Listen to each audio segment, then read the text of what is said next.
Prince présente le grand concert de clôture des vacances Summer Fun Show ak Sen Petit Gallé. Waaw demi-finale bis bu saf-sap diggante Ablaye Grand Yoff, Bébé Pikine et Mam Góor bu Tëngéej. Kan moo nar a dem finale fiesta xale yi le 25 décembre au Grand Théâtre. Man de xawma concert bu toj en live avec Aïda Samb borom Dalinko.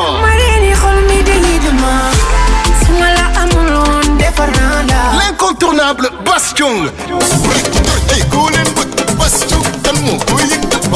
Bilou xale bi saf ñëpp xale bi nar a fatt foofu. Karbalik nee na si loola ne